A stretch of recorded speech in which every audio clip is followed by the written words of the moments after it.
बिस्मिल्लाहिर्रहमानिर्रहीम। अस्सलाम वालेकुम। मैं हूँ रिदा इरफान और आप देख रहे हैं इरफान टीवी। आज मैं आपके लिए बहुत ही ज़बरदस्त रेसिपी लेके आई हूँ, पेशावरी नमकीन गोश्त। ये ईद उल अज़हा की स्पेशल रेसिपी है जो आप इजीली प्रिपेयर कर सकते हैं। बहुत ही यूनिक रेसिपी लेके आई हूँ, बस आपने स्टेप बाय स्टेप मुझे फॉलो करना है तो आपको पेशावरी नमकीन गोश्त बहुत ही डिलीशियस बनेगा। और ईद के मौके पर आप अपने गेस्ट घर वालों को खिलाएंगे तो वो आपकी तारीफ़ किए बगैर नहीं रह सकेंगे। तो देर किस बात की, चलते हैं हम अपनी रेसिपी की तरफ। जिन जिन इंग्रेडिएंट्स की ज़रूरत है वो आप नोट कर लें। बिस्मिल्लाहिर्रहमानिर्रहीम। बीफ बोंग 1 kg और इसको अच्छी तरह वॉश करने के बाद स्मॉल पीसीज में आप इसे कट कर लें। टोमेटो 200 ग्राम, इसको अच्छी तरह पील करने के बाद आपने 2 पीसीज में इसे कट कर लेना है। योगर्ट 250 ग्राम, फ्रेश योगर्ट मैंने लिया है। गार्लिक जिंजर पेस्ट 2 टेबलस्पून, वो हमें रिक्वायर होगा। Green chilli 10 to 12 pieces, small pieces में मैंने इसे कट कर लिया है। जिंजर 1 स्मॉल पीस, इसको बारीक लंबाई के रुख में मैंने कट कर लिया है। फ्रेश कोरिएंडर 50 ग्राम।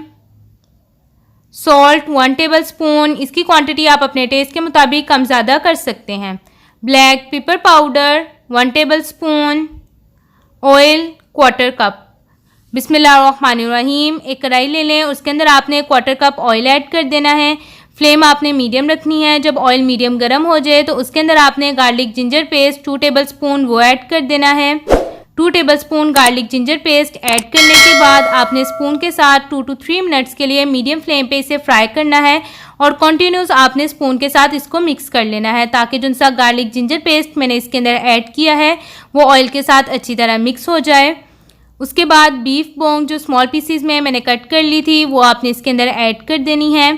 ऐड करने के बाद स्पून के साथ आपने इसको अच्छी तरह मिक्स कर लेना है ताकि जो सा गार्लिक जिंजर पेस्ट मैंने इसके अंदर ऐड किया है उसका सारा टेस्ट बीफ बोंग के साथ ऐड हो सके और हमारी पेशावरी नमकीन गोश्त बहुत ही डिलीशियस बने।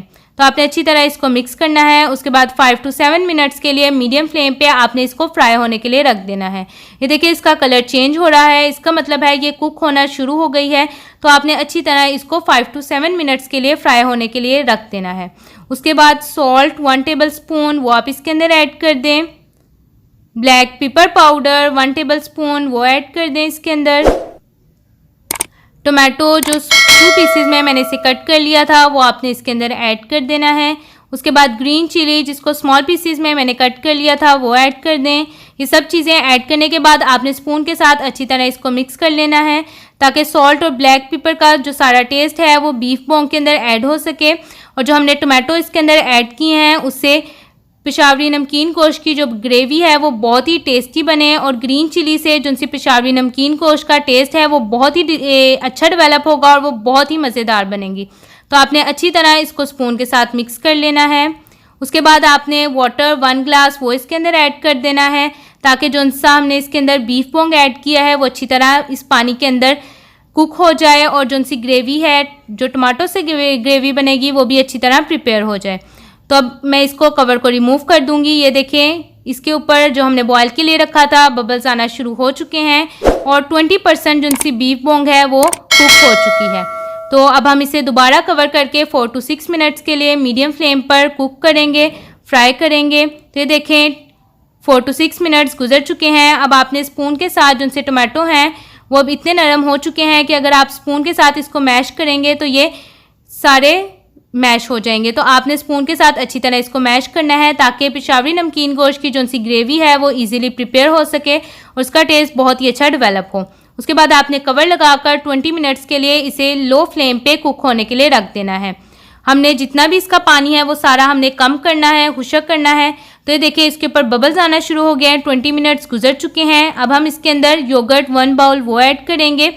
तो योगर्ट से जो सी पेशावरी नमकीन गोश्त है वो बहुत ही डिलीशियस बनेगा और उसका जायका बहुत ही मज़ेदार आएगा।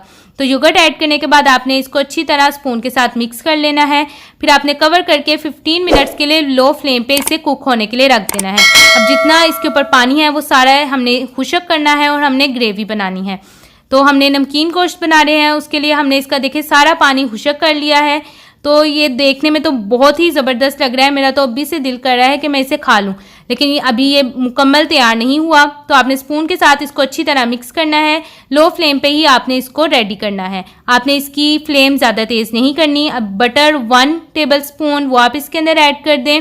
इससे पेशावरी नमकीन गोश्त का जो सा टेस्ट है वो बहुत ही अच्छा डेवलप होगा और वो बहुत ही डिलीशियस बनेगी। तो बटर ऐड करने के बाद आप स्पून के साथ अच्छी तरह से मिक्स कर लें ताकि बटर का टेस्ट बीफ पोंग के अंदर अच्छी तरह ऐड हो सके।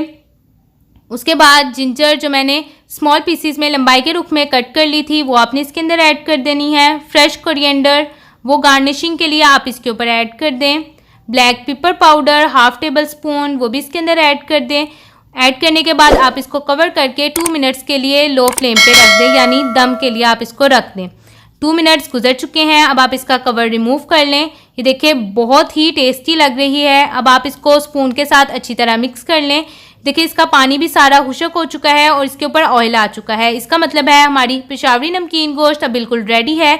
ये बहुत ही इजीली मैंने प्रिपेयर कर ली है। मैं इसे डिश आउट कर लूँगी। पेशावरी नमकीन गोश्त बहुत ही टेस्टी बनी है। इसकी खुशबू लुक जायका बहुत ही ज़बरदस्त है। बकरा ईद आने वाली है तो उसका खास तोहफा है जो मैं आपके लिए लेके आई हूँ। बस आपने इसको बनाना है और अपने फीडबैक से मुझे बताना है कि आपकी पेशावरी नमकीन गोश्त अब कैसा बना। अब अगर आपने इरफान टीवी के चैनल को सब्सक्राइब नहीं किया तो वो भी कर लें और बेल आइकॉन के बटन को भी दबा दें। अब रिदा इरफान को इजाज़त दें। अल्लाह हाफिज़।